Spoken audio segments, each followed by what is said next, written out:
اعوذ باللہ من الشیطان الرجیم بسم اللہ الرحمن الرحیم رب اشرح لی صدری ویسر لی امری واحلل عقدۃ من لسانی یفقہوا قولی رب زدنی علما رب زدنی علما رب زدنی علما۔ ہمارا آج کا سبق ہے ادغام کبیر کی اقسام۔ ادغام کبیر کی دو قسمیں ہیں۔ نمبر 1 ادغام کبیر غنہ والا، نمبر 2 ادغام کبیر بغیر غنہ کے۔ یہ کل 4 حروف میں ہوتا ہے جس کا مجموعہ ہے یمون، یا میم واو نون۔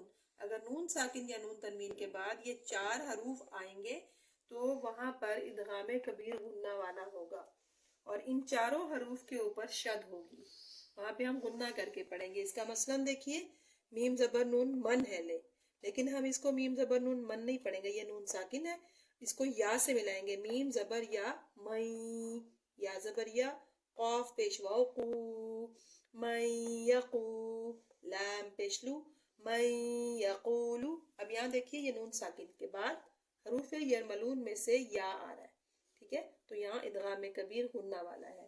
اسی طرح سے آپ انہی حروف میں سے کوئی اور حرف دیکھیے، میم والن، میم زیر واو میم، ٹھیک ہے، نون نہیں پڑھا جائے گا لیکن اس طرح سے ساکن ضرور ہوگا۔ یہاں پہ بھی نون نہیں پڑھا جائے گا لیکن یہ ساکن ہوگا، میم یا سے جا کے ملے گا۔ میم والن، یہاں پہ بھی غنہ ہوگا، ٹھیک ہے۔ اسی طرح سے یہاں پہ بھی نون ساکن نہیں پڑھا جائے گا، میم زیر میم میم، میم زبر نون من، میم من، یہاں پہ اس طرح سے یہ ادغام کبیر غنہ والے کی چند مثالیں ہیں۔ اور اسی طرح سے قرآن پاک میں آپ ان حروف میں یمون جہاں پہ آپ دیکھیں ان کے اوپر شد اگر دیکھیں ان حروف پر، تو اس سے پہلے نون ساکن یا نون تنوین ہو تو وہاں پہ ادغام کبیر غنہ والا ہوگا، وہ اس کی ایک قسم ہوگی۔ اب دوسری ہے، اس کے بعد ہے نمبر 2 ادغام کبیر بغیر غنہ کے۔ یہ کل 2 حروف میں ہوتا ہے جس کا مجموعہ ہے لر، ٹھیک ہے، اب لام اور را۔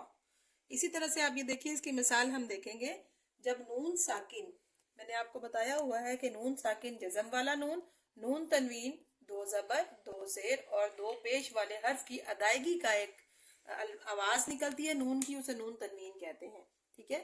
نون ساکن یا نون تنوین کے بعد یہ لام اور را آئیں گے تو وہ ادغام کبیر بغیر غنہ والی قسم ہوگی ادغام کی، اور ان حروف پر شد ہوگی، اس سے پہلے نون ساکن ہوگا یا نون تنوین ہوگا، ٹھیک ہے۔ اس کا مثلاً دیکھیے غفور الرحیم، آپ یہاں دیکھیے کہ را کے اوپر 2 پیش ہیں، یہ نون تنوین ہے، را 2 پیش رن، اگر اسے را سے ملا کے پڑھیں گے را پیش را رر ہو جائے گا، غفور رحیم، ٹھیک ہو گیا، یہ ہو گئی مثال را کی، ٹھیک ہے۔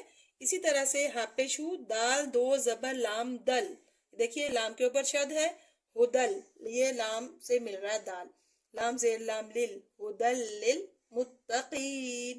اب یہ دیکھیے نون تنوین ہے، یہ 2 زبر، اور یہ لام اگلا حرف شد والا آ رہا ہے، تو یہاں پہ ادغام کبیر بغیر غنہ والی یہ قسم ہو گئی ادغام کی، ٹھیک ہو گیا۔ امید ہے آپ کو یہ آج کا سبق بھی آسان سا بہت سمجھ آ گیا ہوگا۔ نون کے قاعدوں کے 2 قاعدے ہمارے مکمل ہوئے، اظہار حلقی اور ادغام کبیر۔ اب تیسرے قاعدے کا نام ہے قاعدہ اقلاب۔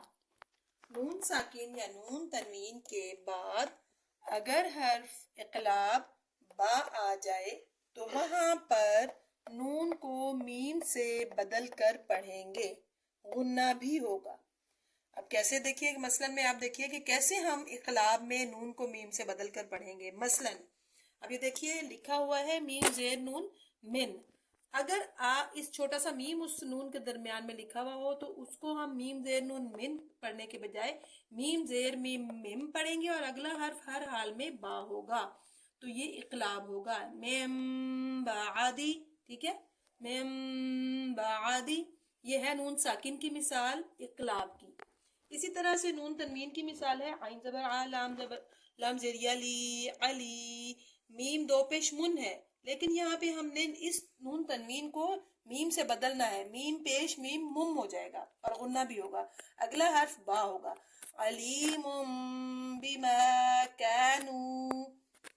یہ بہت سمپل سا ہے یہ قاعدہ، نون ساکن یا نون تنوین کے بعد اگر حرف اقلاب با آ جائے اس سے پہلے دیکھیے اظہار حلقی میں حروف حلقی تھے، ادغام کبیر میں حروف یرملون تھے، اقلاب میں حرف با ہے۔ اب ان سارے حروف کو نکالنے کے بعد جو باقی حروف ہوں گے وہ 15 حروف ہوں گے